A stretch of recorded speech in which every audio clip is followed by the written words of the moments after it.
La Comisión Especial Multipartidaria de Cambio Climático, que preside la señora congresista, doctora Rocío Torres Salinas, se siente profundamente honrada por contar con su ilustre presencia en este importante evento. Hoy nos reunimos en este espacio para aprender y reflexionar juntos sobre uno de los mayores desafíos de nuestra era, el cambio climático, su adaptación y mitigación. En ese contexto, contaremos con la destacada ponencia del doctor Jorge Cisneros Padilla, reconocido especialista en materia de cambio climático, quien compartirá con nosotros valiosos conocimientos en su visión y sus propuestas para enfrentarnos a los desafíos con una mirada global, pero especialmente en nuestro país. ¿Cómo enfrentar el cambio climático en el Perú? Desafíos y propuestas al 2050 será nuestra conferencia magistral el día de hoy. La Comisión Especial de Cambio Climático, presidida por nuestra congresista, la doctora Rocío Torres Salinas, se permite saludar de manera especial a nuestros ilustres participantes. Institución Educativa Privada Mi Perú del Distrito de Pachacama. Los jovencitos, los alumnos están presentes. También vamos a saludar a la magíster Giovanna Pérez de Domínguez, directora suprema docente y su escolta de honor que el día de hoy para acompañar.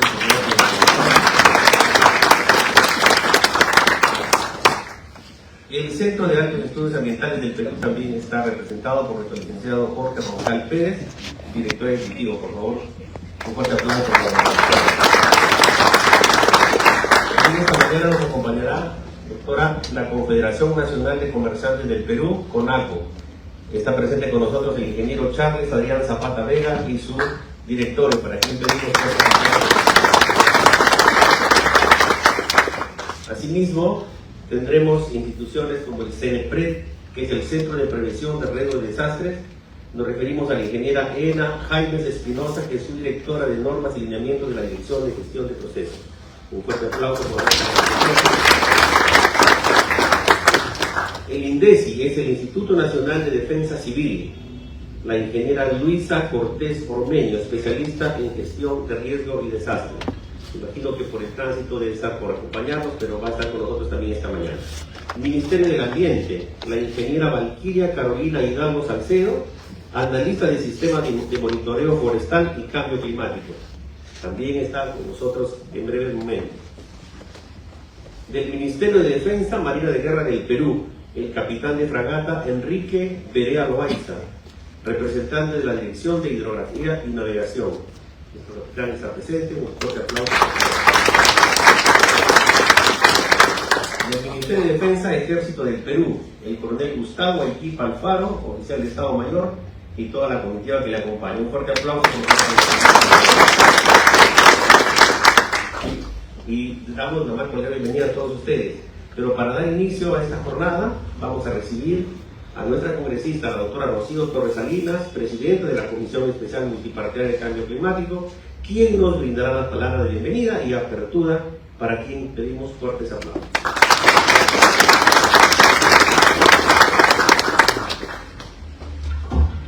Buenos días con todos los presentes, los participantes a este importante foro que ha organizado la Comisión Especial de Cambio Climático.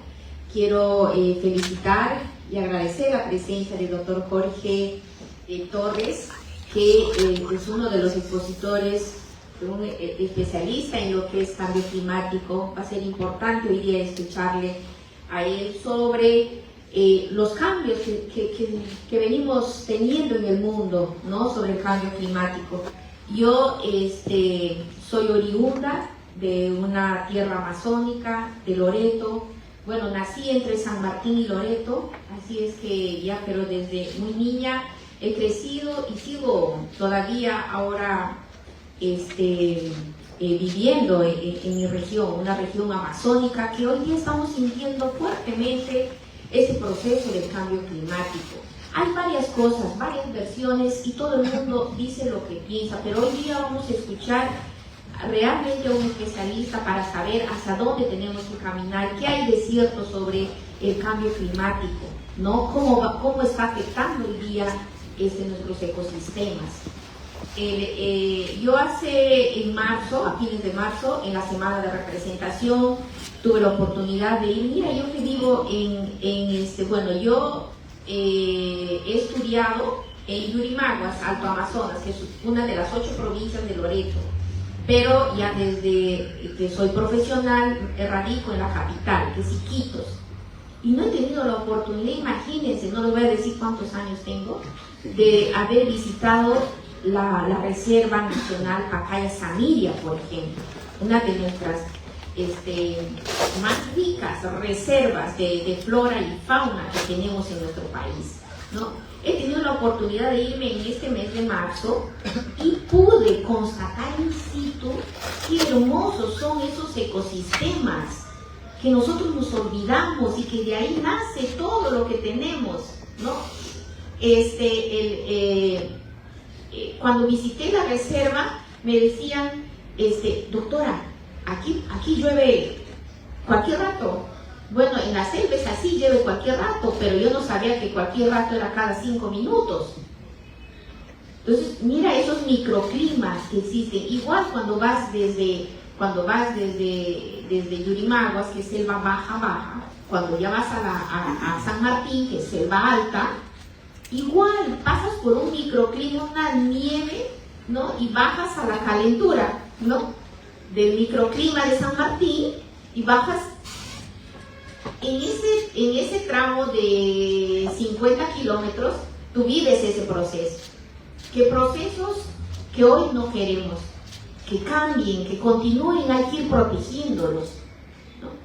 En la Reserva Pacaya-Samiria agarramos un botecito, que también ahí hice mi informe, que falta mejorar la infraestructura en nuestras reservas, que hoy día son el ingreso turístico del mundo. Yo tuve la oportunidad de visitar un parque en Costa Rica.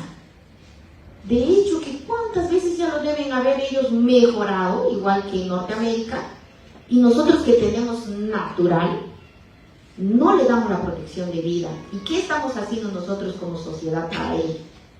Entonces, salimos en la canoita, de verdad, 5 o 10 minutos lluvia, para nuevamente y seguía recorriendo, que ya yo quería llegar, entré por la quebrada del Tibilo para llegar al mismo Pacaya, donde se une el Pacaya y el Samiria.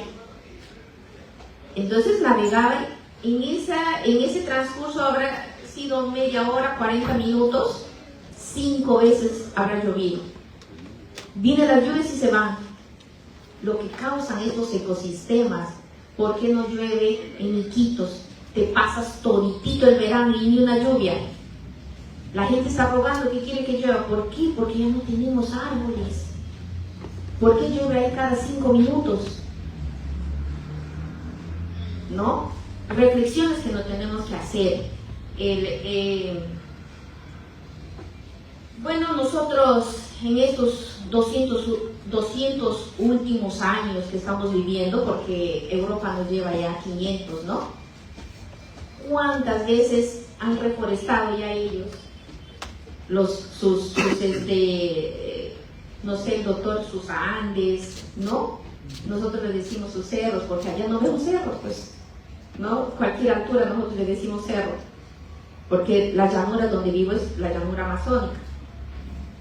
Bueno, en los últimos 120 años hemos emitido a la atmósfera 400.000 millones de toneladas de dióxido de carbono. Miren, la política nos da esa oportunidad de poder caminar, conocer, servir en gran magnitud todo lo que pensamos, queremos hacer. Viajando de Pucallpa a Contamana, que es límite de Loreto con la región Ucayali, viajas pues en esos avioncitos, yo les digo los chinchilejos, porque entran solo 4 personas y los lleva el viento, ¿no? Y si el viento está fuerte, ya fuiste ahí. Entonces, nos vamos en el avioncito y veo blanco, ¿qué es esto? Ya no ves árboles. Resulta que esos son los gases de efecto invernadero, y eso se ve donde hay mayor tala de árboles.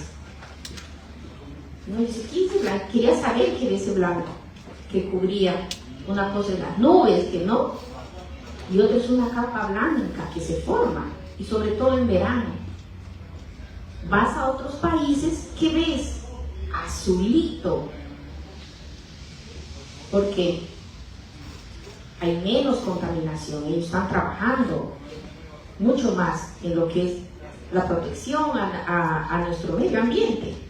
Esa capa, esos gases de efecto invernadero, es que debemos desaparecerlo. Yo pensé que nunca lo iba a ver en la Amazonía. Bueno, hemos emitido una cifra récord de contaminación de 400.900 millones de toneladas de dióxido de carbono, como les repetía, ¿no? Que ha hecho que hoy día se produzca el deshielo en el Ártico y en la Antártida. Y de seguro que afecta también acá en nuestros mares. En este proceso de cambio climático, si ya les he contado que soy amazónica, tuve la oportunidad de asistir a un foro, a un conversatorio que organizó el Ministerio del Ambiente.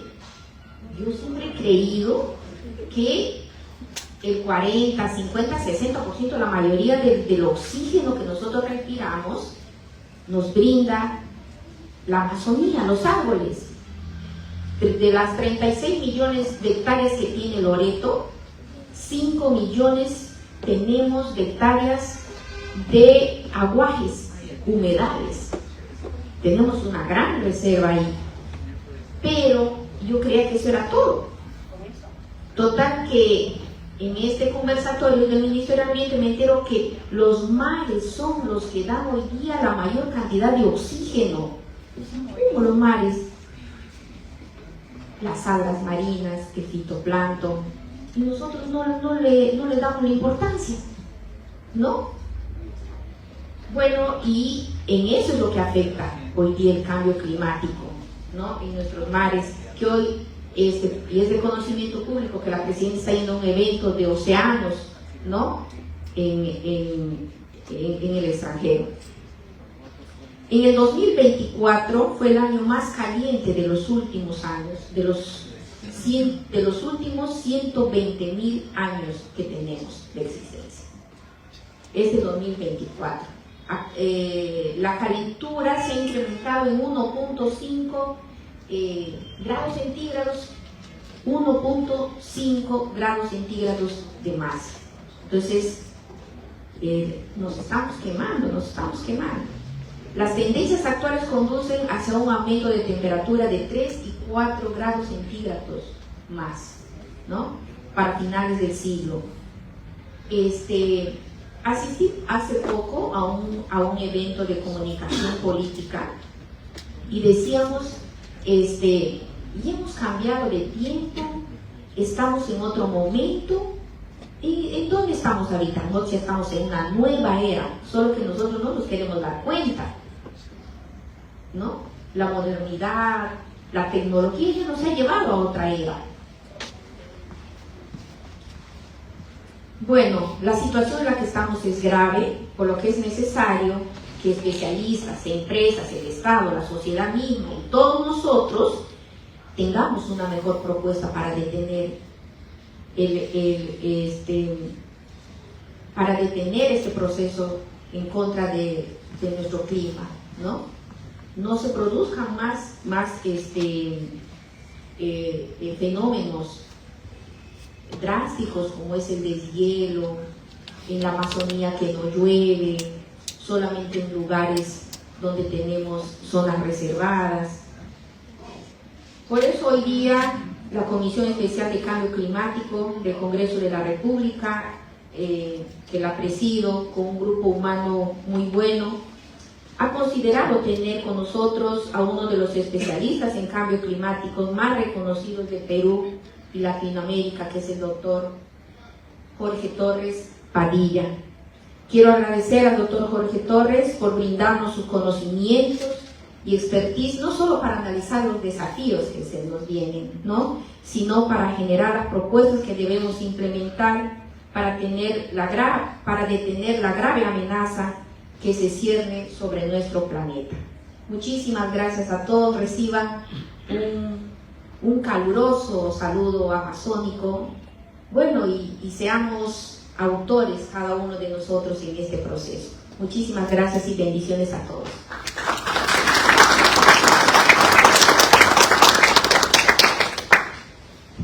Gracias, doctora. Después de escuchar las palabras de nuestra congresista y de habernos contado un poquito sus experiencias y la visión que tiene también como país, vamos a referirnos ahora al doctor Jorge Torres Padilla. Él es economista de profesión, cuenta con estudios de especialización en cambio climático y gestión pública, experiencia en finanzas y desarrollo sostenible en la Amazonía, desempeño permanente en el sector público y privado a nivel nacional en asesoría a organizaciones indígenas y agrarias. Actualmente se desempeña como gerente ejecutivo de la empresa Pascal. Doctor Jorge, el auditorio del estudio, recibámoslo por favor con fuertes aplausos.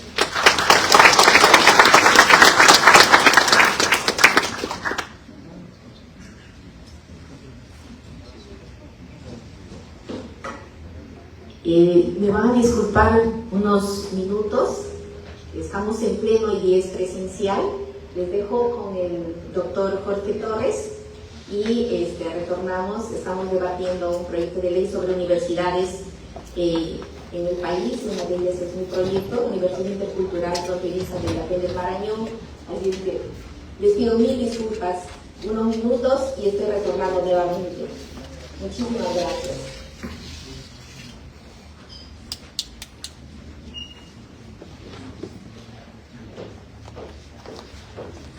Buenos días con todos. Un agradecimiento especial a la presidenta de la Universidad José Torres, la presidenta de la Comisión Especial de Cambio Climático, por esta invitación. Bueno, como ya lo presentaron, mi nombre es Jorge Torres, soy el director ejecutivo de Pascal. Pascal es una empresa peruana. Pascal es una empresa peruana que está especializada en estos temas. Pascal es una palabra quechua, ¿no? Que significa desenredar, ¿no? Y escogimos esta palabra porque justamente lo que buscamos es que estos temas de cambio climático no sean tan enredados, no sean tan difíciles de entender y que puedan ser accesibles para que podamos, digamos, actuar, ¿no? Para que podamos hacer, tomar medidas e implementar acciones para poder ayudar a la mitigación del cambio climático y a la adaptación, y para que podamos tener un medio ambiente más saludable, ¿no? Como dijo la congresista, un saludo caluroso, nunca mejor dicho, ¿no? Porque efectivamente estamos siendo testigos de un aumento gradual pero sostenido de la temperatura media del planeta, ¿no? Hoy día, 5 de junio, celebramos el Día Mundial del Medio Ambiente. ¿Alguien sabe por qué se celebra hoy día 5 de junio? A ver, pregunta profesora a sus alumnos. ¿Alguien sabe por qué 5 de junio es el Día Mundial del Medio Ambiente? Pregunta de examen.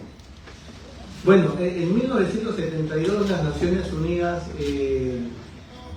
tuvo una conferencia en Suecia, en Estocolmo. Fue la primera conferencia para tratar la problemática del medio ambiente, ¿no? En ese momento le llamaban la Conferencia Mundial del Medio Humano, ¿no?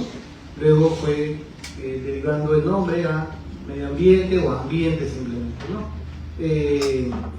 Y ese es el hito, digamos, que nos marca, porque ahí ya comenzábamos a visualizar una problemática que se ha ido agravando a lo largo del tiempo, ¿no? Entonces vamos a ayudarnos con una diapositiva, por favor. ¿Me ayuda? Bueno, primero vamos a conocer de qué estamos hablando, ¿no? Cuál es la problemática del cambio climático y por qué es un tema que, digamos, nos debe llevar a tomar acción, ¿no? Y luego vamos a pasar a explicar cuáles son las acciones que se están adoptando a nivel nacional e internacional y qué más podemos hacer como personas, ¿no? No solamente son nuestras autoridades las que tienen que tomar acción, sino también nosotros como ciudadanos los que podemos tomar medidas para ayudar a mantener un planeta más saludable, que finalmente va a ir en beneficio de las nuevas generaciones, ¿no? De los jóvenes, de los estudiantes que van a recibir este planeta.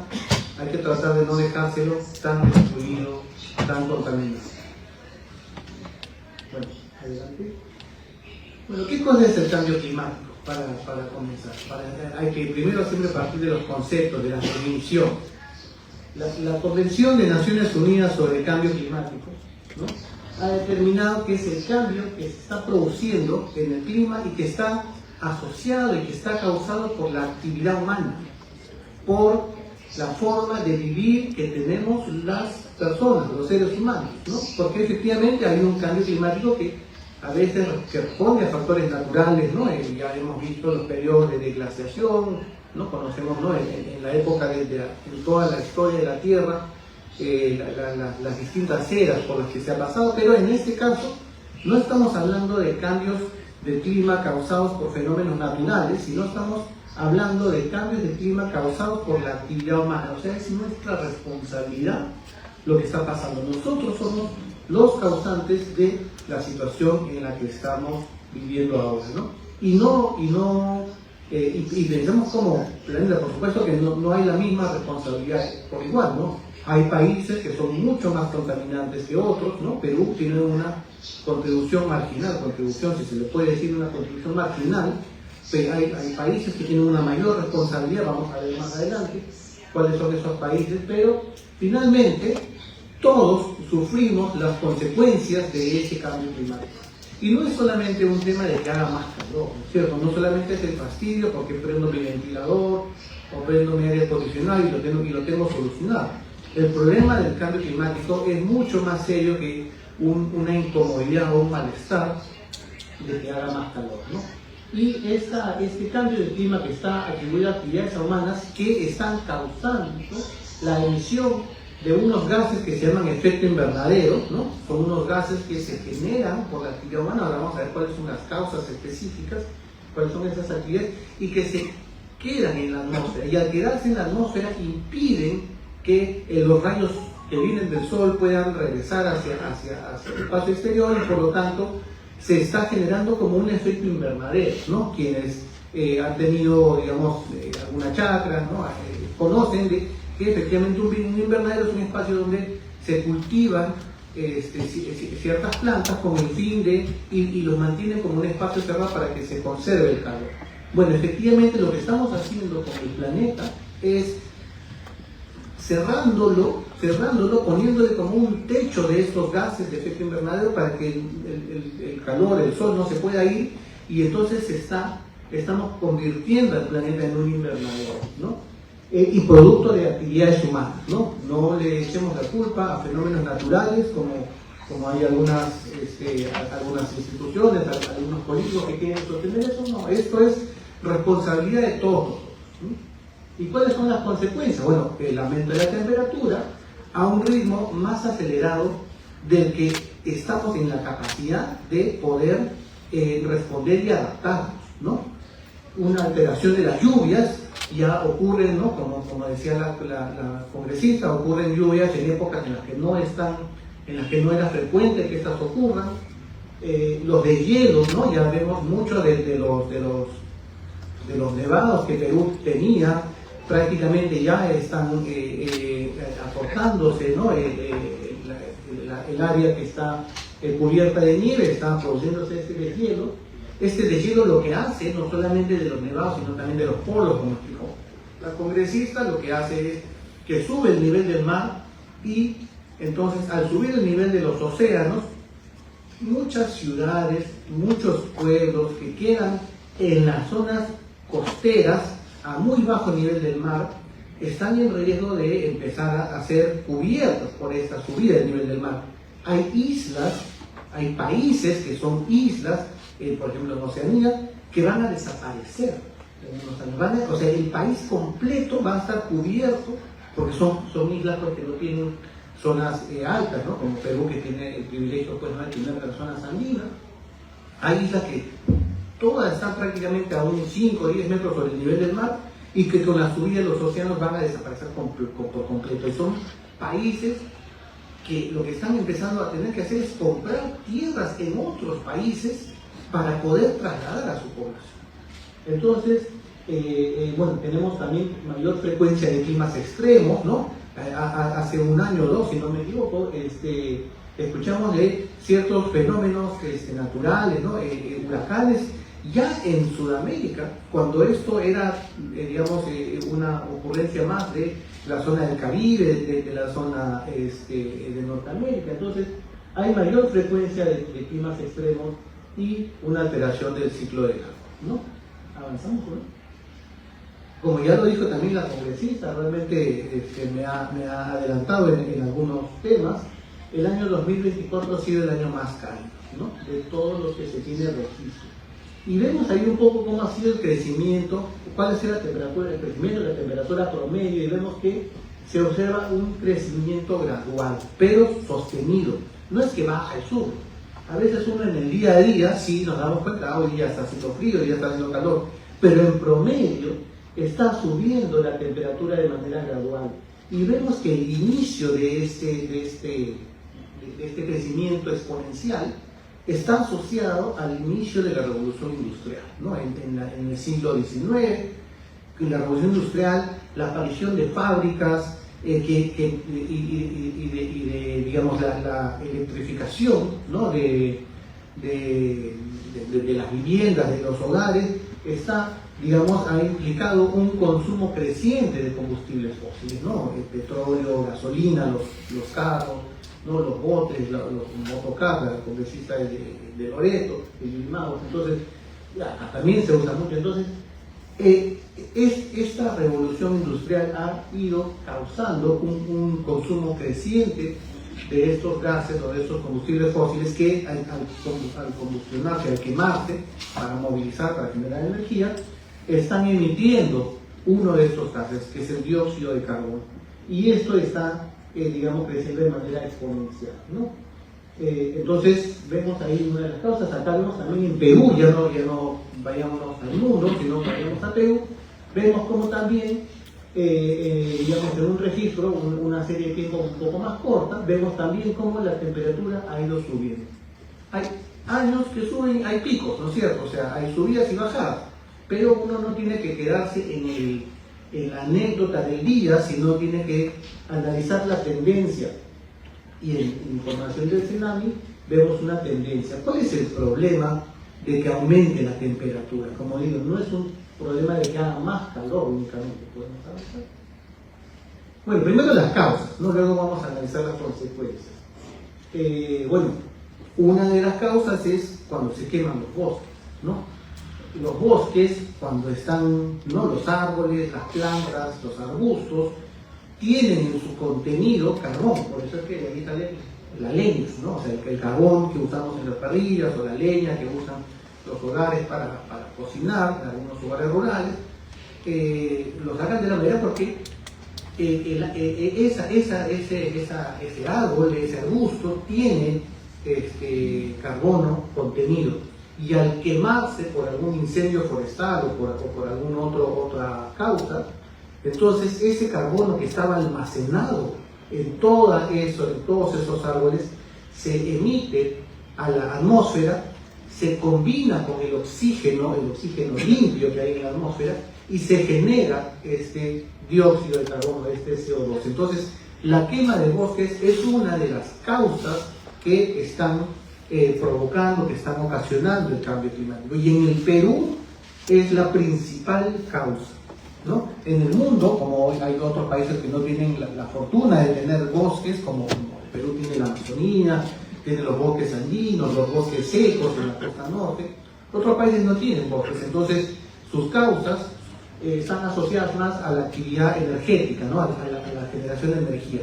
Pero en el Perú, la principal causa del cambio climático es la quema de bosques, y vamos a ver en un momento las magnitudes de este problema.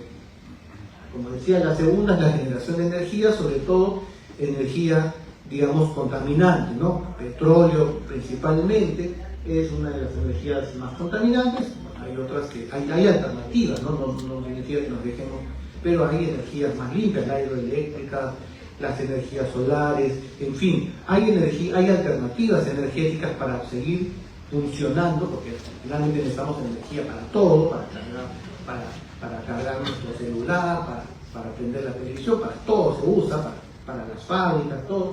pero digamos hay otras fuentes de energía más limpias, pero entre tanto no se adopten, es una de las principales fuentes de causa del cambio climático. La tercera es la producción industrial, ¿no? Cemento, en fin, otros utilizan insumos que son muy contaminantes. El transporte, por supuesto, ¿no? Porque los autos usan, los aviones, no solo los autos, ¿no? Pero los aviones, los vuelos utilizan una gran cantidad de combustibles fósiles y son una fuente principal. Los vuelos aéreos son una de las fuentes principales de contaminación, ¿no? Y bueno, también la producción de alimentos, ¿no? La agricultura, la ganadería, en algunos casos utilizan ciertos fertilizantes que no son orgánicos, sino son fertilizantes químicos que también generan estos gases. La ganadería también, ¿no? El ganado vacuno, los distintos ganados producen, ¿no? Excremento, ¿no? Y ese excremento lo que se convierte en metano, que también es otro de los gases. No significa que esas actividades tengan que desaparecer. No podríamos vivir sin alimentos, necesitamos los alimentos, pero nuevamente hay formas más limpias, ¿no? De poder producir, de poder vivir sin necesidad de contaminar, generar estos gases de efecto invernadero. La siguiente. Aquí vemos a nivel mundial, ¿no? Cuál es el aporte negativo de cada uno de estos sectores, siendo obviamente a nivel mundial el sector energía el principal causante de estos gases. Luego tenemos agricultura, procesos industriales, residuos y finalmente el tema de la quema de los bosques, ¿no? Como digo, en Perú es la principal, pero en el mundo no es la principal. Pero bueno, nosotros tenemos que preocuparnos de lo que a nosotros nos toca, ¿no? Hacer como país. ¿Avanzamos? Bueno, aquí ya vemos los datos del Perú. Si bien, como vieron, a nivel mundial la quema de bosques no es la principal, ¿no? Es un espacio marginal. Cuando ya entramos a hablar de Perú, la quema de bosques es casi la mitad de las emisiones de gases de efecto invernadero que produce el Perú, ¿no? La deforestación, la quema de bosques es casi la mitad. Luego tenemos energía, agricultura, residuos y los productos industriales, ¿no? Entonces, lo primero que tenemos que poner atención a todo, por supuesto, pero quizás lo primero que tenemos que poner más atención y más ojo es qué hacemos con la deforestación, qué hacemos con la pérdida de bosques que cada año es más preocupante y más grave, ¿no? Todos hemos escuchado en las noticias del año pasado la cantidad de incendios forestales que salieron.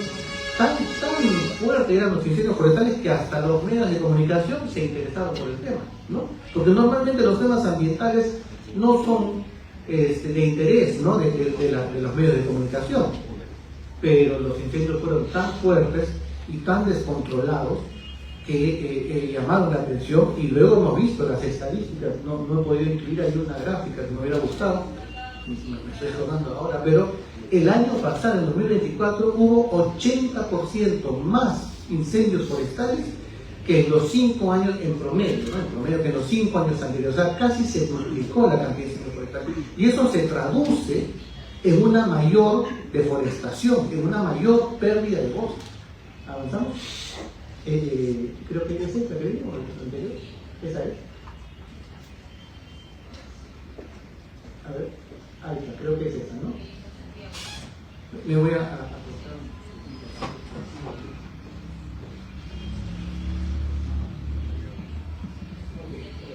Bueno, entonces vemos que efectivamente el año pasado, el 2024, ahí hubo un pico de incremento de la deforestación en el Perú.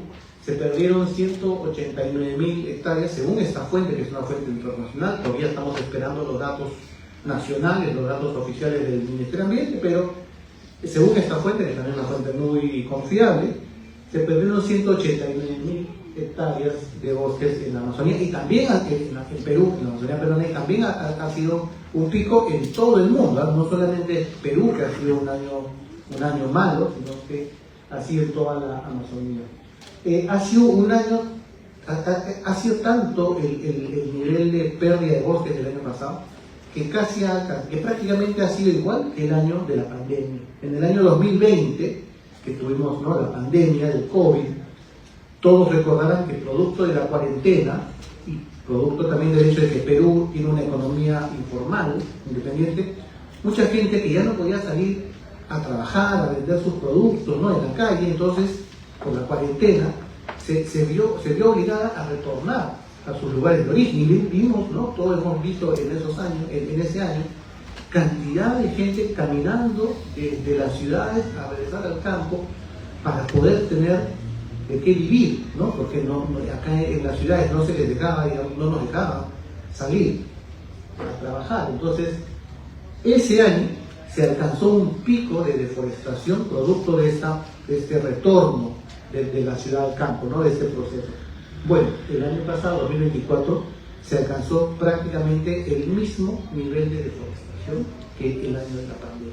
Y el récord desde que se tiene registro. En Perú hay información continua desde el año 2001.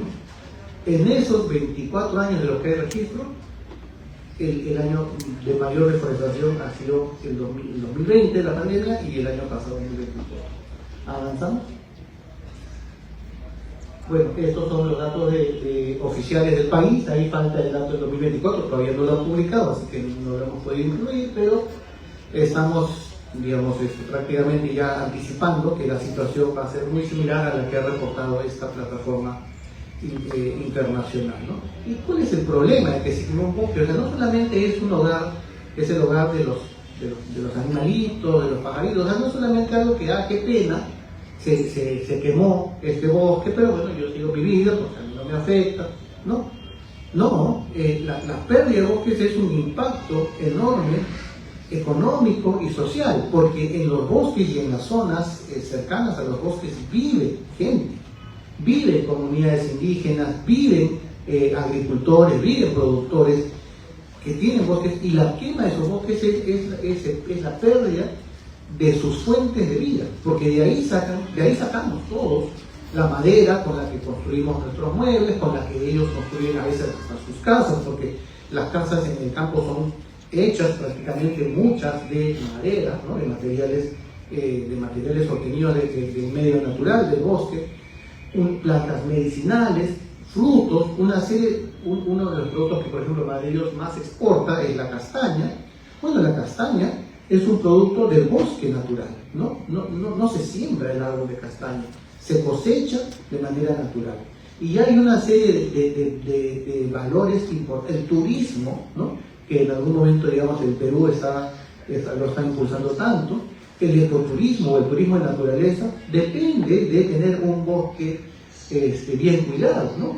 Entonces, muchas actividades económicas, el agua, digamos, que abastece a las ciudades, se origina, digamos, y se alimenta de un bosque en el entorno bien cuidado. Entonces, la preocupación por los bosques no es una preocupación por los animalitos y por los arbolitos, sino es una preocupación porque tiene su pérdida, genera un impacto económico para el país y un impacto social, porque hay mucha población, mucha gente que vive de él y que su fuente de trabajo, su fuente de ingresos y de empleo depende de él, ¿no? Entonces es un tema social y económico a la vez que es un problema, por supuesto, ambiental, ¿no? Pero a veces cuando hay que explicar esto a quienes toman decisiones, hay que explicarles que, digamos, si únicamente los tomadores de decisión se preocupan de la economía, bueno, también hay una afectación económica. Si únicamente se preocupan de la población, bueno, también hay un problema social. Entonces, estamos ante un problema ambiental, económico y social que está siendo causado por el cambio climático en general y en específico por la pérdida de los bosques, que como vemos cada año está siendo más dramático que el anterior. ¿Avanzamos? Bueno, ahí podemos ver los datos también por regiones, ¿no? Podemos verlo, creo que podemos avanzar.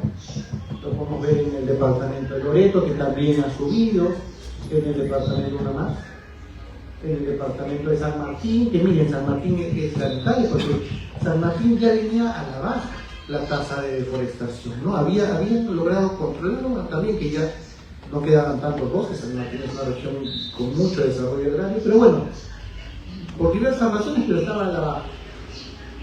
Y el 2024 volvió a subir, ¿no? Entonces, estamos ante una situación realmente que está afectando a todo el territorio. Pero bueno, acá hay datos de Amazonía, porque es el bosque más extenso del Perú, pero los mismos incendios han afectado a todo el territorio. Si uno mira los datos de incendios, ve que hay incendios incluso en las zonas rurales del Callao, ¿no? Entonces no estamos hablando únicamente acá, ¿no? Los señores, ¿no? de las Fuerzas Armadas, que son los que atienden muchos casos de estas emergencias, saben que esta situación el año pasado ha estado realmente descontrolada, ¿no? Adelante. Miren este caso, este departamento. ¿Qué departamento es? ¿Quién ubica? Madre de Dios, ¿no? Madre de Dios, miren, antes de que se construya la carretera interoceánica, casi no tenía deforestación, por eso se le llama la capital de la biodiversidad, porque era un bosque virgen, ¿no? Empezó a subir, ¿no? A partir del año 2008, que se terminó la interoceánica sur, ¿no? Subió, pero ahí estaba, ¿no? Al comienzo del siglo estaba en 5.000 hectáreas, a lo mucho, ¿no? Luego empezó a subir como a 20.000, ya estábamos bastante preocupados, ¿no? Quienes frecuentamos la región, y el año pasado ha sido para llorar, ¿no es cierto? O sea, se duplicó a 40 y tantos mil, 42.000, si no me equivoco, la deforestación en el año 2024. Entonces, esto es, yo no agradezco la invitación porque es un llamado a reflexionar y a sensibilizarnos sobre este problema. Bueno, como digo, ¿cuáles son los impactos? Los impactos ambientales de la elevación de la temperatura, sequías, ¿no? Las sequías van a ser más frecuentes y las sequías afectan la productividad agrícola, la productividad pecuaria, escasez de alimentos por consiguiente, y todo eso se traduce en pobreza, porque si ya este suelo en el que yo he vivido toda mi vida, ¿no? Un agricultor, un campesino, ya no me va a producir, porque el suelo está pobre, porque ya no tiene agua, ya no ocurren las lluvias con más frecuencia, entonces yo me voy a ir, ¿no? Me voy a ir porque tengo que mantener a mi familia, me voy a ir a la ciudad,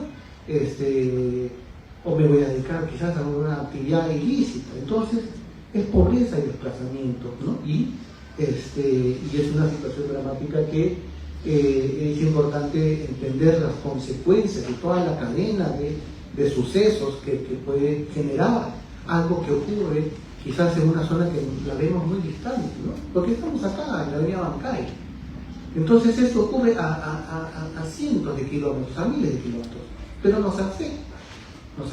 ¿Cuántas personas conocemos que han venido, ¿no? Del campo a la ciudad, de las zonas andinas, de las zonas amazónicas, buscando una oportunidad porque no las tenían en sus lugares de origen? Entonces necesitamos generar un desarrollo en todo, un desarrollo por igual, no un desarrollo enfocado en la capital, sino necesitamos generar un desarrollo por igual en todo el territorio, ¿no? Que la zona andina se desarrolle, que la zona amazónica se desarrolle y que no tengamos estos datos desiguales de pobreza a lo largo por distintos departamentos. ¿Avanzamos?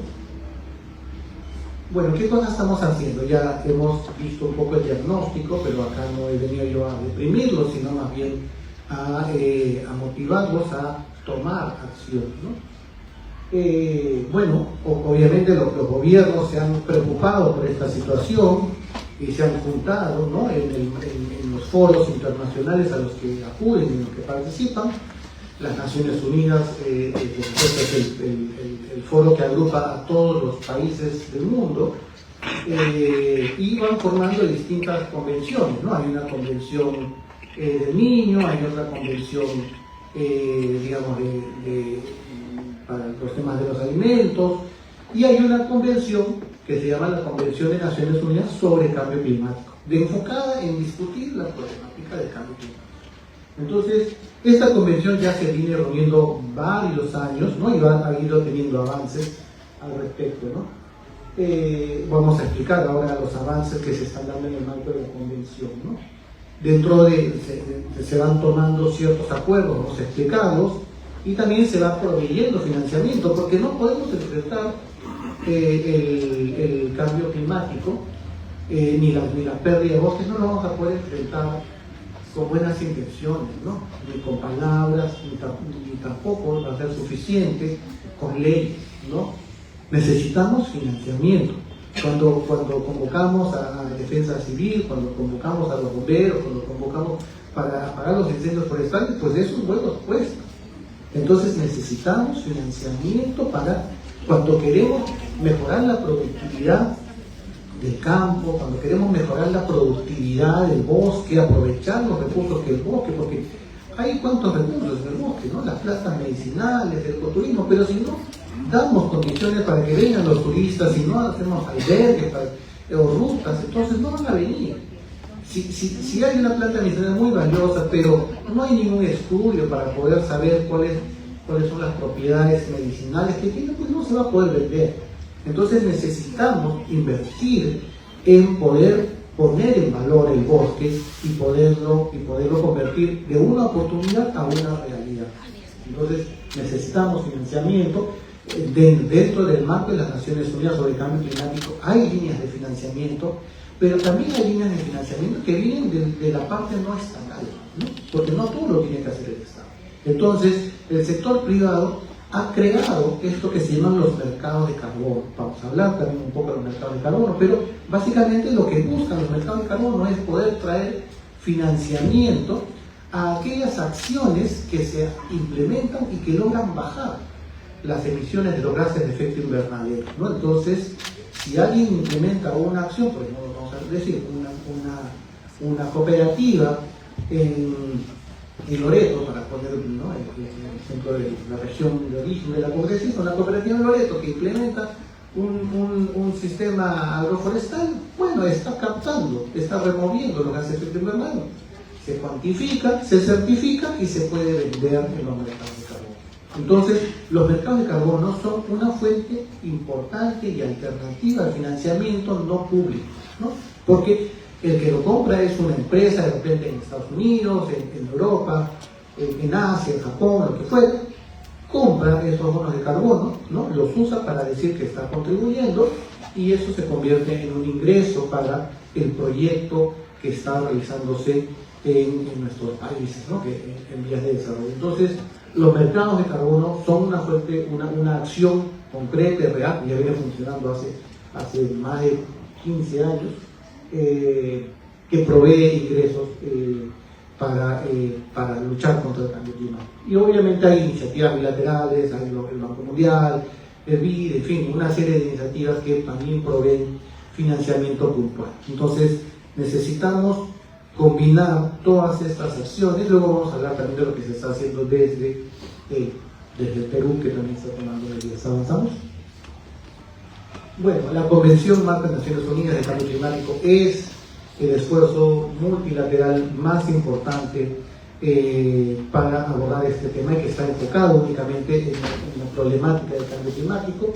En el año 92, en la cumbre de Río, se empieza a esbozar la necesidad de tener un foro especializado en cambio climático, y ahí es donde nace esta convención, ¿no? Unos años después, los países empiezan a discutir, bueno, qué cosas tenemos que hacer y de qué tamaño es el problema. ¿Cuánto es la contaminación real, ¿no?, total que estamos generando? Entonces se hacen los estudios científicos y eso lleva a que los países, se identifica además que los países más contaminantes son los países más desarrollados, por supuesto Estados Unidos a la cabeza, la Unión Europea, la parte de Asia, digamos, desarrollada, Japón, Corea del Sur, Australia, en fin, ¿no? Se hace un cálculo de cuánto ha contribuido cuánto está contribuyendo cada país a este problema del cambio climático, y se acuerda, ¿no?, que tienen que bajar sus emisiones de estos gases en 5% del nivel que tenían en el año 1990, ¿no?, que es el año que se usó el año base para poder hacer el análisis. pero solamente lo tienen que hacer los países desarrollados, ¿no? Los que se llaman los países anexo 1, ¿no? Lo quiero complejizar con la terminología, pero dicen, bueno, los países desarrollados, Estados Unidos, Europa, Japón, Australia, Corea, Rusia, que en ese momento no se había todavía desmembrado, ¿no? Era la federación, si no me equivoco, la Unión Soviética, bueno, tienen que bajar sus emisiones en 5%. Bueno, Estados Unidos no quiso, ¿no? Dijo, no, yo no voy a ratificar este acuerdo, el protocolo de Kioto no lo suscribo, entonces no lo firmó. Y dijo, bueno, ¿por qué? Porque hay otros países que, aunque históricamente no han sido muy contaminantes, sí han generado ya están generando una contaminación real, como China, India, ¿no?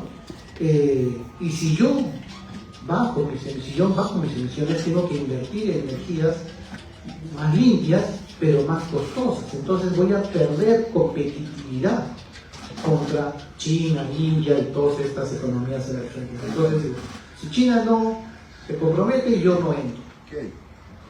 Y no entro. Y entonces el protocolo de Kioto ha sido un fracaso. No se cumplió el objetivo que se había acordado y que se había pactado, y el cambio climático continuó galopante, ¿no? Entonces los países se volvieron, o se siguen juntando, ¿no? Y siguieron negociando, ¿no? Porque esas negociaciones son arduas, son lentas y son complicadas, porque tienen que ponerse de acuerdo todos. No es por mayoría que se aprueba eso, sino tiene que haber unanimidad, y eso, como imaginarán, es difícil de conseguir a nivel mundial, ¿no? Pero bueno, finalmente, después de varias negociaciones, de hecho hubo una cumbre sobre el cambio climático acá en Perú, en Lima, en el año 2014. En 2015 se marca el nuevo hito, que es el Acuerdo de París, ¿no? ¿Habrán escuchado hablar del Acuerdo de París?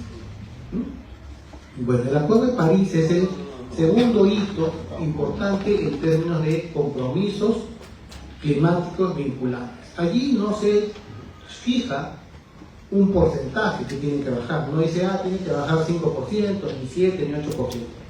Ese esquema, de arriba a abajo, fracasó, porque no entraron todos los países, solamente se les puso una obligación a las economías desarrolladas, y además fue una imposición matemática basada en datos científicos. Entonces, en el marco del Acuerdo de París se dijo, bueno, vamos a hacerlo distinto. Todos los países tienen que poner su granito de arena. Obviamente, unos tienen más responsabilidad que otros, pero lo que todos hagan ayuda. No vamos a decir, ya tú que eres un país pobre, no, si puedes, lo que puedas hacer, comprométete y ayuda. Y ya no te voy a decir a ti, yo, Naciones Unidas, a cada país, no te voy a decir cuánto tienes que bajar o cuánto te tienes que comprometer. Tú haz una evaluación interna de la situación de tu país, ¿no? De la situación económica, de la situación social, de la situación política, y hazme una propuesta, hazme una oferta, ¿no? De cuánto vas a poder limitar tus emisiones, cuánto va a ser tu contribución. Eso también en respecto a la soberanía, ¿no? Porque, digamos, Naciones Unidas, hubo también algunas opiniones en el sentido de que por qué Naciones Unidas imponía ciertas cosas. Entonces, le pide, ¿no? Todos los países que suscriben el Acuerdo de París le dicen, bueno, que cada país establezca cuánto es su contribución nacional, ¿no? Determinada. De ahí vienen las siglas NDC, ¿no? NDC en inglés, ¿no? Traducción castellano, Contribución Nacional Determinada. Cada país lo estudiaba y lo decía, y eso se lo informaba a la convención, ¿no? Estamos en este momento, ¿no? O sea, este es el acuerdo vigente. Todos los países, o casi todos, han hecho sus estudios, ¿no? Sus análisis, y han hecho sus ofrecimientos de cuánto van a ser sus contribuciones. Y también se ha establecido, en el mismo Acuerdo de París, un mecanismo para que los países se puedan ayudar entre sí.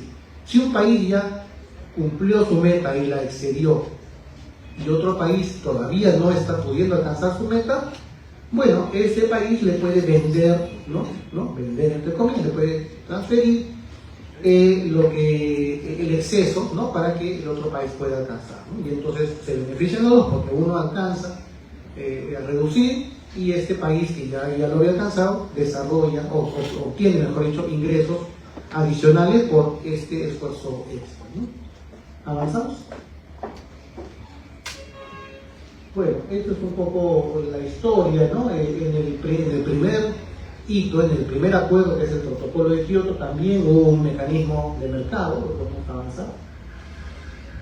También, bueno, lo segundo es cómo se bajan esas emisiones, ¿no? ¿Cuáles son las actividades que están permitidas? ¿No? Porque yo puedo decir, hoy he bajado las emisiones porque me vine en bicicleta y no vine en mi carro. Ya, pero hay que contabilizar, hay que tener evidencia, ¿no es cierto? Entonces, se identificaron ciertas actividades que podían ser elegibles. En el marco del protocolo de Kioto, en el primer acuerdo que se dio hace unos años atrás, todo el tema de quema de bosques o de evitar la quema de bosques no se incluyó, por diversas razones, pero no se incluyó, no se permitía demostrar la reducción de las emisiones con ese tipo de proyectos. Habían otros proyectos, como ven ahí, energía, procesos industriales, agricultura, que sí se permitían. No se incluyó en aquel momento el tema de los bosques. En este nuevo acuerdo ya se ha incluido evitar la quema como una de las actividades elegibles para poder mostrar que se ha alcanzado, que se ha avanzado en las CNDC. Siguiente, por favor. Pero bueno, como digo, habían otros mecanismos de mercado, ¿no? O sea, ya hay un precedente, ¿no? de que los mercados de carbono son importantes para aumentar la ambición, ¿no? Adelante. Ya, entonces las CNS, ¿no? De lo que les hablaba hace un momento. ¿Qué cosas son las CNS? ¿No? Nuevamente, porque sus siglas en inglés son las contribuciones nacionalmente determinadas, o sea, no es una imposición de afuera, sino ha sido nacionalmente determinada. El país dijo que iba a bajar 10, 15, 20, 5, 0, X%, lo dijo el país. El país lo discutió, lo aprobó y lo informó. No fue una imposición ni una orden exterior, sino fue un acuerdo de los propios, ¿no? interno del país, ¿no? Y básicamente lo que se busca es que sean los compromisos que contribuyan en conjunto con los aportes con la CNDC de todos los países a mantener que la temperatura mundial promedio no supere el 1.5 grados. Miren cómo estaremos de mal, que ya ni siquiera estamos diciendo que no suba la temperatura. Estamos diciendo que no suba más allá de 1,5 grados. Porque si sube más allá de 1,5 grados, los efectos van a ser irreversibles y como digo, no van a dar el tiempo de podernos adaptar, ¿no? Entonces, estamos hablando de intentar atenuar el problema, ¿no? Y bueno, un poco está ahí eso, ¿no? Cada país es autónomo, son planes, ¿no? Son acciones concretas que se tienen que proponer a mediano y corto plazo. Y los países, bueno, de lo que se comprometen, luego no va a ser que en el siguiente gobierno ya dicen, no, ya no me comprometí, eso fue el otro gobierno, no. O sea, un gobierno posterior o puede mantenerlo o elevarlo, ¿no? Pero no lo puede reducir. Bueno, básicamente ese es el concepto de NDC. Ahora vamos a ver un poco lo que se está planteando desde Perú, creo. A ver, adelante. Bueno, esta es un poco la historia de la CNDC, ¿no? Entonces, primero se envió un primer reporte no vinculante, ¿no? Dijo, cada país decía, bueno, creo que esto es lo que voy a hacer, ¿no? Estas son más o menos las que estoy estudiando, pero todavía no es firmada ni escrito en piedra, ¿no? Pero realmente, ¿no? Una intencionada, ¿no? Y luego ya son las oficiales. El Perú terminó el proceso de determinar las oficiales en el año 2018, ¿no? Bueno, entonces para esto se formó en aquellos años, ¿no? Un grupo de trabajo multisectorial. Participaron 13 ministerios y el CEPLAN, y a lo largo de varios meses de trabajo, donde se estudió un poco la situación de cada sector, del sector agricultura, del sector energía, del sector industria, del sector de bosques, ¿no? Conservo, determinaron, bueno, cuáles iban a ser las CNDC del Perú, ¿no? Y también hubo espacios de diálogo con otros actores, ¿no? Sociedad civil, sector privado, gobiernos regionales y locales, en fin, porque hubo espacios para poder recibir la retroalimentación y los aportes de estos otros actores que no eran parte del Ejecutivo, del Gobierno Central. Adelante. Bueno, ese ha sido el proceso de construcción. Como digo, han habido varios hitos, ¿no? La formación de este grupo de trabajo. Salió también en su momento una ley sobre el cambio climático, actualmente hay una ley marco sobre el cambio climático. Y luego el propio primera propuesta de ANC se fue elevada, ¿no? Como dijo, había una preferencia, una solicitud de Naciones Unidas para que aumente, entonces el Perú fue uno de los países que aumentó su ambición, como vamos a ver más adelante. ¿No? Adelante. Entonces, originalmente, bueno, hay dos tipos de medidas. Medidas de mitigación, su nombre lo dice, para mitigar, para bajar, ¿no? para disminuir las emisiones de gases de efecto invernadero, son las medidas de mitigación, y también medidas de adaptación. O sea, cuando ya estamos ante esta realidad del cambio climático, bueno, ¿cómo nos adaptamos para que no nos afecte tanto? ¿Cómo ayudamos a los agricultores? ¿Cómo ayudamos a los campesinos para que se enteren que la estación de lluvia está cambiando?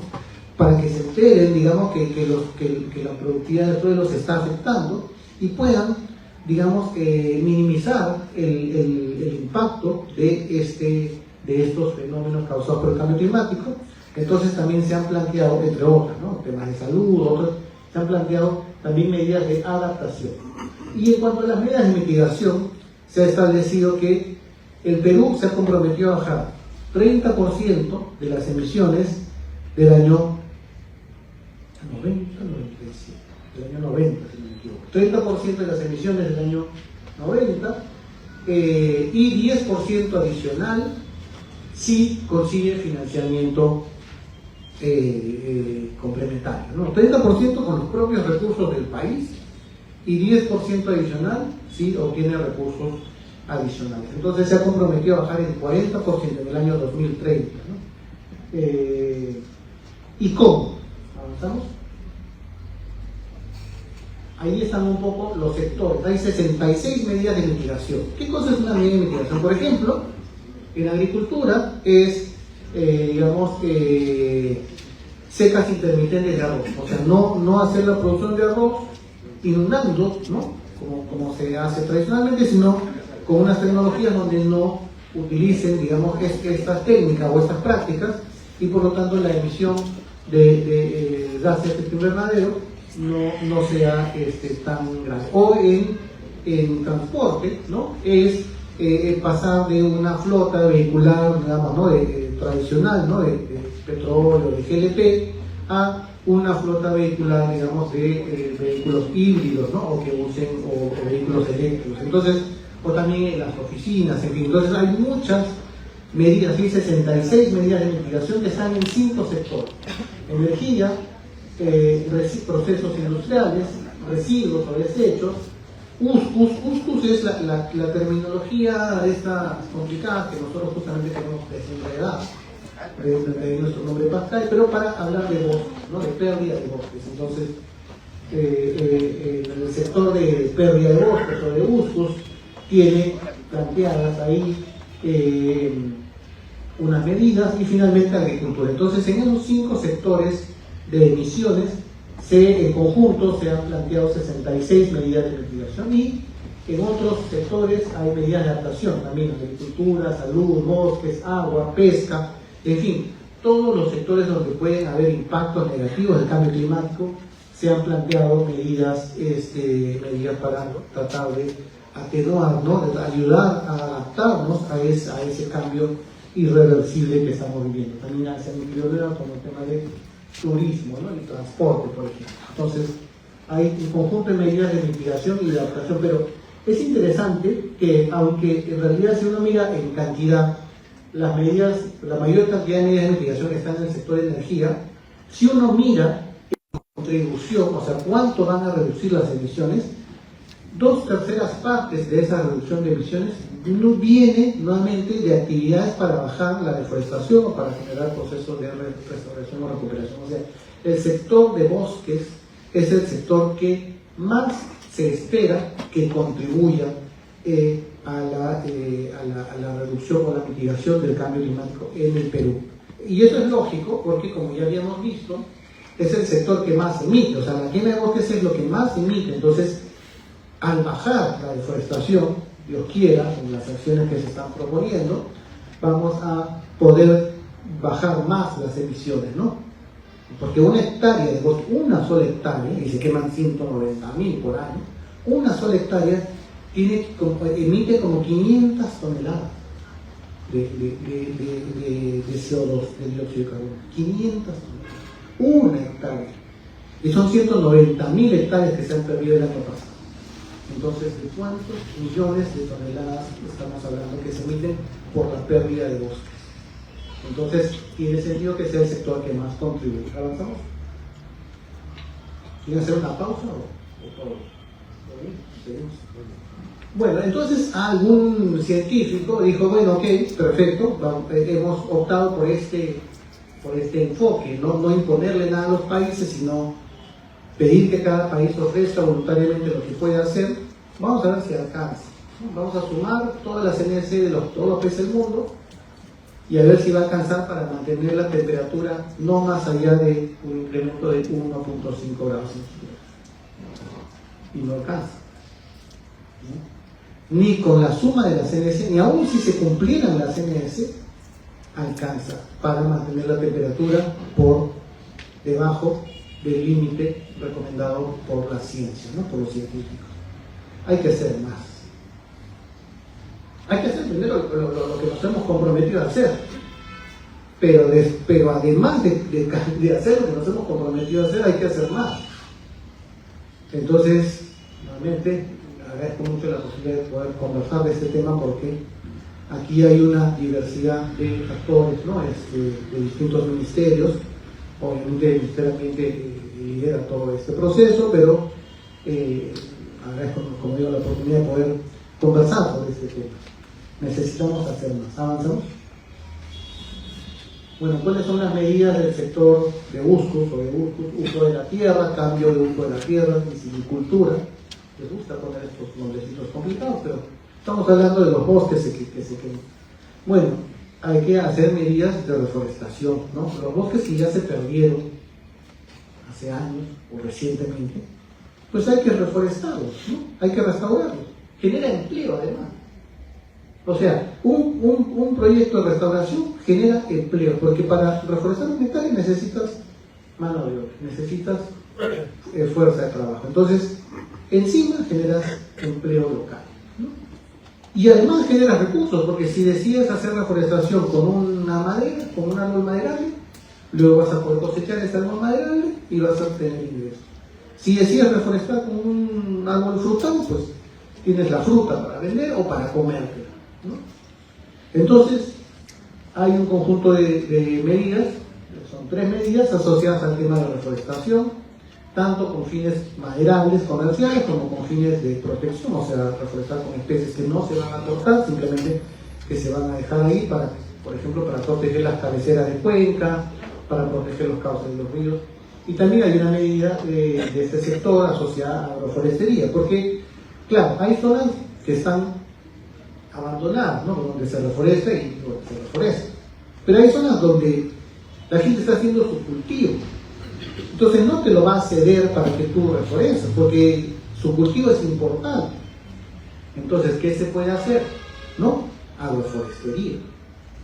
Es decir, se mantiene el cultivo para que la gente pueda comer y venderlo, dependiendo, ¿no? Si es yuca, maíz, plátano, lo que fuera, pero se le combina ese cultivo con un árbol, ¿no? Y entonces, mientras él va cosechando el cultivo para su vida diaria, el árbol va creciendo. Y de aquí a unos años, quizás no él, pero quizás sus hijos tengan árboles grandes que pueden aprovechar frutos o madera u otros recursos, plantas medicinales, lo que fuera, dependiendo de qué árbol sea que se plante. Entonces, agroforestería es una buena forma de reforestar y de restaurar sin perjudicar al agricultor que necesita un ingreso anual, un ingreso permanente. Luego manejo forestal, ¿no? Esa es otra de las medidas que es importante, porque el bosque natural, el bosque primario tiene importantes recursos, hay que aprovecharlos. Si el bosque no le genera ingresos a la gente, eso es importante, si el bosque no le genera ingresos a la gente lo va a quedar, no por mal, sino porque necesita comer, necesita vivir, necesita educar a sus hijos. Entonces, si la gente sabe hacer chacra y no sabe cortar una madera, o no sabe dónde vender una uña de gato o una planta o lo que fuera, o no sabe de dónde conseguir turistas, va a ir a lo que sabe. Entonces no podemos culpar a la gente si no le damos una alternativa productiva que le genere ingresos poniendo en valor el bosque. Entonces, hay medidas asociadas a poner en valor el bosque, manejo forestal. El bosque no es para tenerlo ahí con una vitrina. El bosque es para aprovecharlo de manera sostenible, ¿no? Entonces necesitamos aprovecharlo, necesitamos generar economía para las familias y para el país, pero de manera sostenible, no cortar todo de golpe, sino cortar, reforestar, dejar un tiempo para que se pueda recuperar ese bosque. Entonces hay una serie de técnicas, aquí no vamos a inventar la pólvora, los ingenieros forestales saben perfectamente eso. Hay que ponerlo en práctica, ¿no?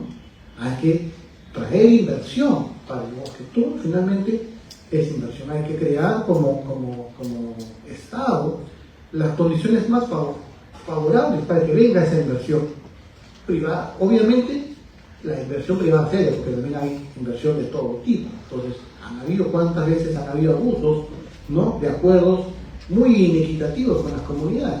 Y por eso las comunidades no confían a veces, ¿no? El maderero que les ha engañado en la medición, en la ubicación de la madera. Entonces, claro, ¿no? Entonces el rol del Estado es un poco orientar, asegurar de que hayan acuerdos justos, ¿no?, que beneficien a la población local, pero traer inversión privada. El Estado no lo va a hacer todo. Hay tantas necesidades en este país: educación, salud, defensa, seguridad. La seguridad que está tan terrible. Entonces, claro, invertir en bosques, invertir en conservación parece un lujo, pero podemos apoyarnos en el sector privado para poder traer la inversión que el Estado no puede dar en toda su magnitud y en todo lo que se necesita. Entonces hay que ir de la mano con el sector privado. También hay medidas de conservación y también medidas de asignación de derechos, porque lamentablemente, lo vamos a ver más adelante, una buena parte de los bosques no son de nadie, porque no se han adjudicado. Hay zonas donde ya se han dado comunidades nativas, hay zonas donde se han dado concesiones forestales, hay zonas que son áreas protegidas, hay zonas que son predios agrícolas, y hay zonas que no se le han dado a nadie. Siguen estando en manos del Estado, o del gobierno, digamos, en este caso. Entonces, se hace difícil que alguien lo cuide, porque ya se dice el viejo refrán, ¿no? Cuando algo es tierra de nadie, prácticamente, ¿no? Entonces, necesitamos avanzar también en la asignación de derechos, y por eso se ha contemplado una sola medida, pero fundamental, en avanzar en los procesos de zonificación forestal, de ordenamiento territorial y de asignación de derechos en estas áreas según su capacidad de uso mayor. ¿Avanzamos? Y bueno, y luego tenemos los mercados de carbón, y ya lo adelanté, que es un aliado importante, ¿no? Los mercados de carbono es el canal, es el medio a través del cual el financiamiento privado puede llegar a invertir en este tipo de proyectos, ¿no? Hay dos tipos de mercados: los mercados voluntarios, o sea, donde el comprador no está obligado a comprar eso, pero lo quiere hacer porque le preocupa el medio ambiente, porque quiere, de repente, su consumidor final le pide que sea más preocupado por los bosques. Entonces es una decisión voluntaria, ¿no?, motivada por diversos factores, pero voluntaria. No hay ninguna ley en su país que le obligue a hacer eso.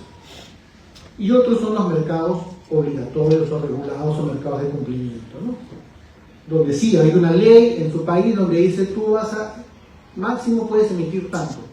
Si te quieres pasar de eso, tienes que o bajarlo Y si no lo puedes bajar, tienes que compensarlo comprando bonos de carbono, ¿no? Comprando certificados de carbono. Ese es un mercado de cumplimiento. Vamos a ver cuáles son. Siguiente. Y entonces en un mercado de carbono, básicamente, un proyecto, ¿no? Un proyecto X en Ayacucho, en Piura, en donde fuera, ¿no? en Amazonas, implementa actividades que logran bajar las emisiones, ¿no? De repente, como digo, cambia la flota vehicular, o desarrolla un proyecto de reforestación con eucalipto, lo que fuera, y genera reducción de emisiones. Bueno, no basta con que lo diga, ¿no? Tiene que certificarlo, ¿no? O sea, tiene que venir un auditor externo que certifica, así como uno tiene, nos saca una licencia de funcionamiento y viene Digesa para ver si efectivamente cumples tú. Acá también hay una auditoría que dice efectivamente tú has logrado bajar tanta cantidad de toneladas de CO2 y por lo tanto tienes derecho a tantos certificados. Se certifica o se verifica y por lo tanto en ese momento cuando este auditor externo lo verifica, tienes ya tú como proyecto tienes tus certificados de carbono para salirlos a vender al mercado de carbono, al mercado voluntario o al mercado regulado, ¿no? Y bueno, tienes una serie de organizaciones, de compañías, de individuos que compran esos certificados, todo tipo. El concierto Coldplay, si no me equivoco, cuando viajó, ¿no? Cuando hizo los vuelos, contaminó tanto, ¿no? O sea, el uso simple, el uso del avión generó tantas emisiones. Bueno, calcularon cuánto había significado las emisiones y invirtió comprando créditos de carbono en la misma cantidad para poder ser un evento carbono neutral. Los panamericanos que hubo en Perú hace unos años también hicieron el cálculo, hicieron la cuantificación y demostraron y compensaron su huella, compensaron sus emisiones y se convirtieron en un evento carbono neutral. Y así hay varios compradores que uno no se imagina. O sea, Disney, por ejemplo, la compañía Disney está comprando bonos de carbono de un proyecto en San Martín, de un parque nacional. Entonces, y eso le inyecta, ¿no? Al comprar esos bonos de carbono, le inyecta dinero al proyecto, porque le pagan, ¿no? Tantos dólares por tonelada, por certificado, mejor dicho, y con eso el proyecto puede seguir invirtiendo en las actividades que tiene contempladas, de repente para aumentar el área reforestada, o de repente para poner más guardabosques, o de repente para ayudar más a las familias locales para que puedan aprovechar sosteniblemente el bosque y la tierra, en fin, para las actividades que se hayan previsto. Y se genera un círculo virtuoso, ¿no? Donde da vuelta la rueda, ¿no? O sea, más actividades que bajan emisiones que se certifican, certificados que se venden, ingresos que entran para financiar más actividades y se convierten en un círculo virtuoso en este caso, no en un círculo vicioso. ¿Avanzamos? Hay más de 10.000 proyectos en el mundo que están solamente hablando del mercado voluntario, más de 10.000 proyectos en el mundo. La mayor cantidad está asociada a los temas de actividades en el hogar, por ejemplo, cocinas mejoradas, ¿no? En la sierra, acá en Perú, por ejemplo, hay muchas familias que cocinan a leña. Eso, primero, que genera un consumo de leña, digamos, excesivo. Y segundo, también que genera un problema para la salud de las personas que cocinan, principalmente mujeres. Hay tecnologías, ¿no?, de cocinas que evitan, digamos, que concentran el humo, digamos, ¿no?, de la leña que se quema, y entonces logran, digamos, ser más eficientes y además tienen unos tubos por donde sale ese humo y ese humo ya no afecta a las personas que se dedican a la cocina.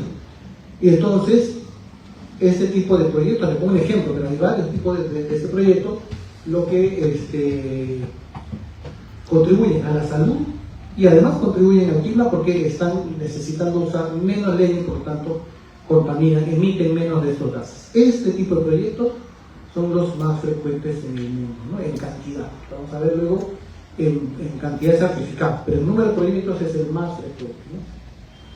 Luego tenemos proyectos de energías renovables, ¿no? Ya hemos visto pues energía solar, energía hídrica, en fin. Y luego tenemos los proyectos asociados a los bosques y el uso de las tierras. En cantidad, el número de proyectos es la mayor cantidad, 10.000 proyectos, más de 10.000 proyectos en el mundo y en el mercado voluntario. ¿Avanzamos? En cuanto a bonos o a certificados o a créditos de carbono, estas tres palabras están asociadas a certificados del sector forestal, ¿no? Países como Perú, otros países que tienen bosques en el sector forestal han aprovechado, ¿no? Relativamente bien esos bonos, ¿no? Ahora vamos a ver un poco los números de Perú. Y son los que generan mayor cantidad, desde el inicio de la historia de los bonos de carbono se han generado más de casi 2.300 millones de certificados, ¿no? Que se han ido vendiendo a distintos precios. Han habido buenas épocas de precio, han habido épocas muy malas de precio, pero ahí han estado, y únicamente en mercado voluntario. Es decir, ninguno de estos certificados nadie obligó a comprarlo.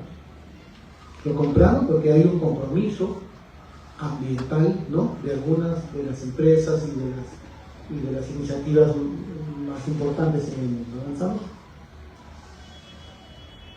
Bueno, ahí vemos a Perú, ¿no? Dentro de las pocas de las cosas buenas que Perú puede decir, Perú está aprovechando relativamente bien, aunque insuficientemente. Ya hemos visto, ¿no? Los números de que la deforestación no está logrando atenuarse, pero a pesar de eso, comparativamente con otros países, Perú está aprovechando bastante bien, pero poco, digamos, ¿no? De lo que se está haciendo, pero está aprovechando bastante bien este tema y es uno de los países que ha generado más certificados. Hay varios proyectos en Perú asociados a esto, están cubriendo alrededor de 5 millones de hectáreas de bosques, sobre todo en áreas protegidas. Tenemos ahí Tambopata, La Guaja, tenemos un proyecto en Alto Mayo, en San Martín, tenemos un proyecto en Cordillera Sur, no tenemos lamentablemente un proyecto en Pacaya San Miguel, podría ser interesante, pero hay algunas áreas protegidas que están ya desarrollando hace unos años atrás proyectos de este tipo, de carbono, por conservación, también concesiones de madera, ¿no? En Madre de Dios hay algunas concesiones, la concesión del grupo Bosoich, la concesión de Maderacre del grupo Bon, están aprovechando esto de los bonos de carbono, pero hay mucho más que aprovechar, ¿no? Y además, como les digo, esto está concentrado en áreas protegidas donde el que lo implementa es el CERNAM con un administrador, con un ejecutor de contrato, y en concesiones maderables grandes. O sea, es más fácil, ¿no es cierto?, negociar con una institución que es CERNAM o negociar con un solo dueño que es un empresario maderero. Pero la mayor parte de la propiedad en el Perú no es grande, no. La mayor parte de la propiedad rural y de la tenencia forestal es pequeña. Estamos hablando de comunidades nativas, estamos hablando de concesiones más pequeñas que las de estas empresas, estamos hablando de agricultores que tienen bosques. Entonces, trabajar con ellos es un desafío mayor, pero más importante, porque ellos no tienen los medios ni la capacidad ni los conocimientos para poder aprovechar estas oportunidades. Y ahí hay un rol que le toca jugar al Estado, que le toca jugar a la cooperación, que le toca jugar a todos, de poder apoyar para que puedan acceder a estos mercados. Nosotros como empresa, en lo poco que podemos, siempre estamos dando capacitaciones a comunidades y organizaciones para que puedan conocer de estos mercados. ¿Avanzamos?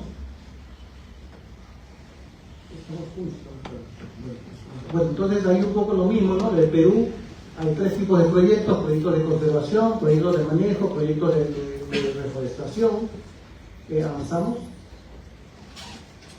Este es el ciclo del proyecto, ya lo explicaba en una lámina anterior, esto está un poco más detallado, pero básicamente son distintos procesos de auditoría que permiten terminar en la venta de los certificados de carbono. Es un proceso relativamente largo, 2 años y medio, es lo que demora desde que se inicia a formular hasta que se define la venta. Entonces, en algunos casos, ¿no?, de pequeños productores y de comunidades no están en la capacidad ni financiera ni de tiempo de esperar todo eso. Entonces, ahí es importante el apoyo externo que puedan recibir. ¿Avanzamos?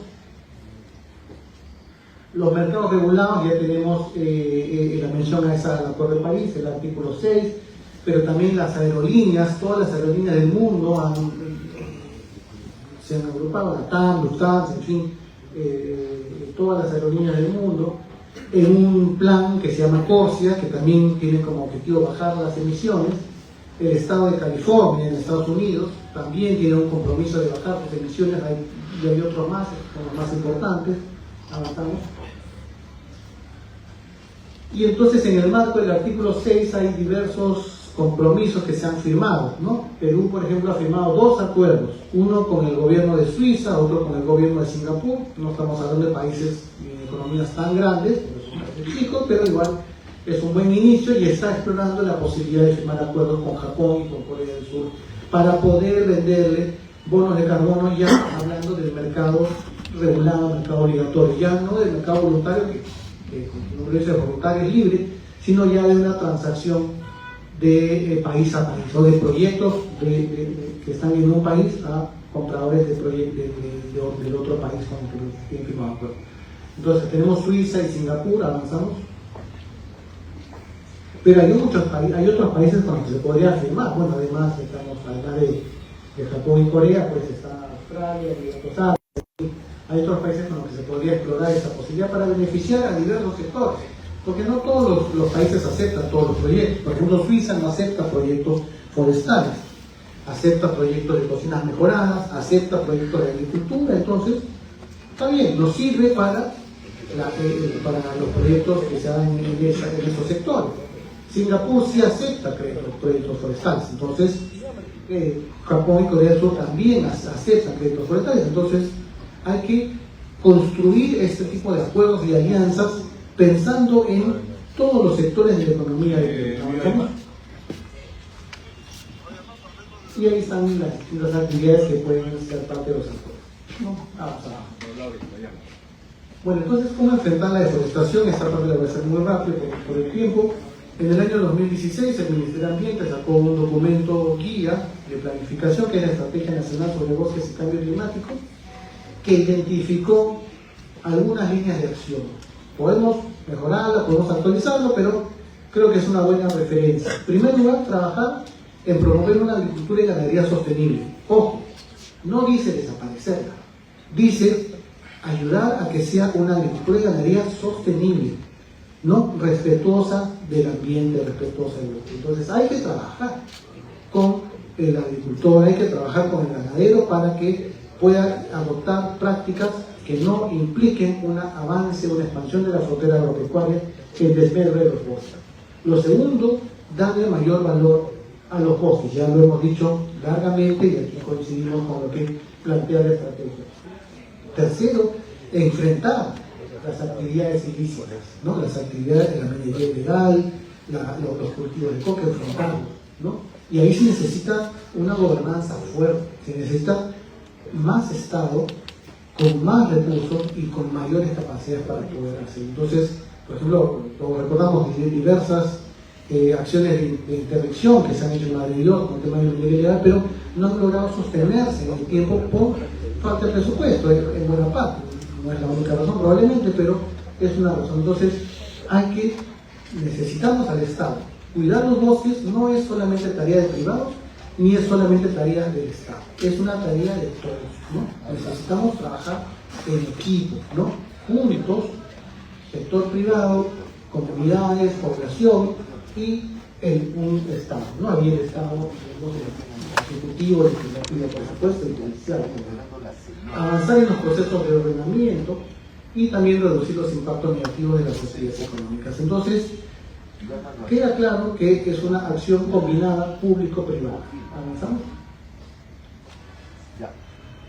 Hay que ver quién tiene los derechos sobre el carbono, ¿no? Ahí hay que distinguir aquellos bosques que tienen títulos habitantes, como todas las concesiones forestales, ¿no? Forestal, de madera, de no maderales, de conservación, de ecoturismo, las CUSAP para sistemas agroforestales. Hay que ver aquellas áreas que no tienen título de habitante, que son los bosques de producción permanente que no han sido adjudicados, lo que decía hace un rato, tierra de nadie, las zonas no categorizadas, entonces ni siquiera se sabe si ese bosque, su uso recomendado es producción o protección o agricultura o ganadería. Entonces se necesita terminar la zonificación y en función de eso se verá a quién corresponden esos derechos. En este caso, mientras no haya terminado ese proceso, esos derechos son de la autoridad, o sea, del gobierno, dependiendo de si es una región con competencia transferida o no,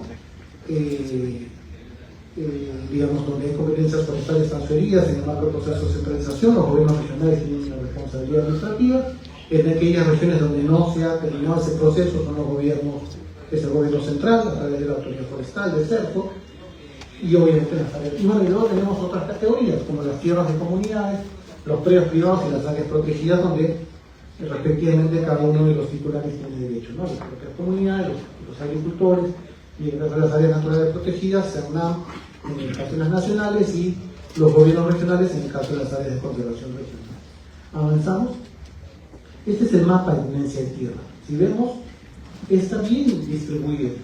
Hay casi una cuarta parte que está ocupado por áreas naturales protegidas. Casi la cuarta parte está ocupada por tierras de comunidades. Una cuarta parte también está en zonas no categorizadas o bosques de producción permanente no adjudicados, o sea, del gobierno completamente. Y una cuarta parte son concesiones, son áreas concesionadas para bosques. Entonces tenemos, y luego tenemos áreas más pequeñas de predios y otros usos, pero tenemos un paisaje bien balanceado, bien proporcional. Comunidades campesinas y nativas, áreas protegidas, el Estado a través de CERNAM o de gobiernos regionales, más CERNAM que todo, concesiones forestales donde son los privados, los que es el concesionario, ¿no? Empresas o familias o personas naturales, y las zonas no categorizadas. Entonces necesitamos trabajar en todo el espectro, ¿no? Avanzamos, ¿no? Eso ya lo hemos explicado, necesitamos desarrollar este tipo de proyectos que van a venir en auxilio, ¿no? Determinando financiamiento, avanzamos. Hay algunos proyectos en Perú, lamentablemente están cubriendo 5 millones de hectáreas de cerca de 70 millones que tiene la Amazonía, así que hay mucho por crecer todavía, avanzamos. El ciclo de carbono, básicamente ya lo he explicado, ¿no? Que se generan las emisiones por las industrias de las ciudades. Los árboles lo almacenan, ¿no? Eso se puede avanzar. Ese almacenamiento genera, limpia el oxígeno, el aire, avanzamos. Eso se puede certificar y avanzamos, ¿no? Por favor. Y eso se puede vender generando ingresos. Ese es el ciclo como avanzamos nada más para cerrarlo. Y ese dinero que se puede recibir se reinvierte en la recuperación o conservación de los bosques. Damos un ejemplo, ¿no? Una más, por favor. Dale. Esto ya creo que podemos ir bastante más rápido porque ya lo hemos explicado y el tiempo nos agarra un poco, adelantamos. Pero es más o menos del mismo ciclo. Están los proyectos en diversos países de América Latina. Perú es uno de los. Perú, Colombia, Chile, son países muy avanzados en este tema, tienen una legislación muy favorable. Si uno va a otros países como Bolivia, Ecuador, aunque Bolivia ya ha cambiado, no hay mucha permisividad, Brasil tampoco, no hay mucha permisividad de este proyectos, a este tipo de proyectos, gracias a Dios, pero sí, avanzamos. Hay algunas experiencias internacionales, o sea, aquí no les estoy viniendo a vender humo, ¿no es cierto? Sino hay experiencias, hay acuerdos que han firmado en Guyana, en Argentina, en Brasil, que ya están recibiendo como gobierno, no como privado, sino como gobierno, están recibiendo ingresos por la venta de los bonos de carbono, que no es la venta del bosque. El bosque sigue siendo patrimonio de la nación, pero lo que se vende es el servicio ecosistémico de haber logrado reducir las emisiones. Entonces, es importante que esa oportunidad, estos ingresos que se venden de estos mercados, no vayan únicamente al sector privado, que obviamente tiene que llegar la plata a las comunidades, tiene que llegar la plata a los privados, sino que también se necesita que haya mecanismos para que pueda llegar plata al Estado, a los gobiernos nacionales, al CERFOR, a los distintos actores, y que esto se distribuya, digamos, para poder invertir en las acciones de protección. Entonces, digamos, muchas veces cuando uno va a la policía dice, se me ha metido un maderero ilegal, se me están sacando una madera. ¿Qué te dicen? No tengo para el combustible. Y es verdad, no es una crítica, es una realidad. Entonces, se necesita más presupuesto público, por supuesto, ¿no? Una mayor contribución, ¿no? para esas actividades, pero también puede recibir presupuestos, recursos privados para poder, digamos, aumentar el alcance de las acciones. Y ahí necesitamos que el marco legal esté adecuado a la capacidad, ¿no? de las distintas instituciones estatales en captar estos fondos del sector privado. Avanzamos una más. Ahí tenemos, por ejemplo, este acuerdo de Suiza, en el marco del acuerdo del mercado obligatorio, del Acuerdo de París, con Ghana, para un proyecto de arroz.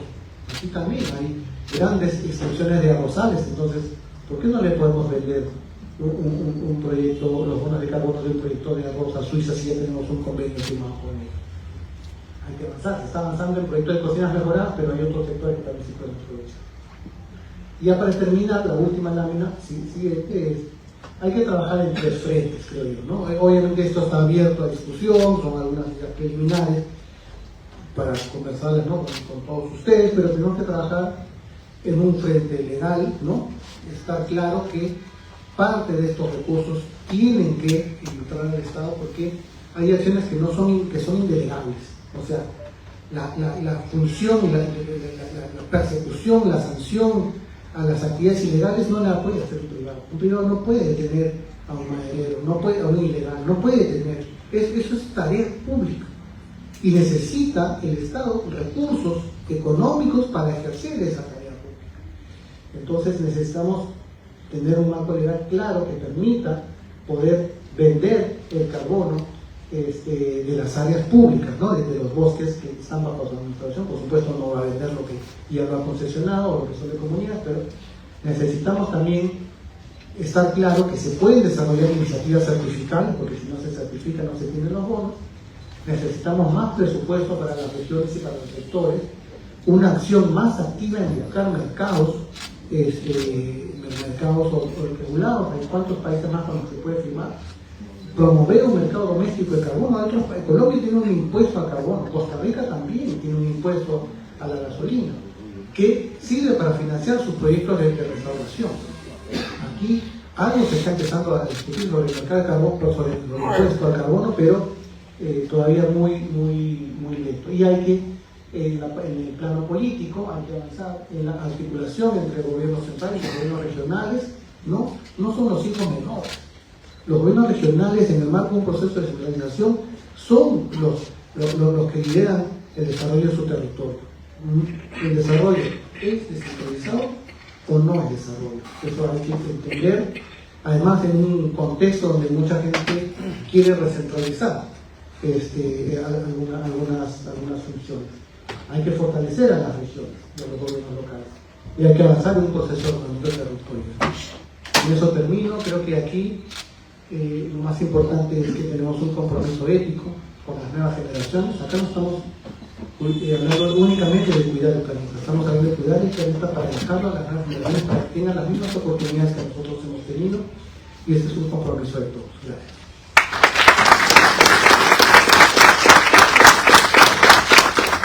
Muchas gracias, doctor Jorge.